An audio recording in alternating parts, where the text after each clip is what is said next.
கொழுப்புகள் அழகாக உற்பத்தி செய்கின்றனர்.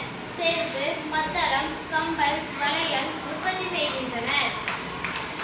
மணல், கூழாங்கற்கள், பாறை சிற்பங்கள் நிறைந்துள்ளது. கிரானைட்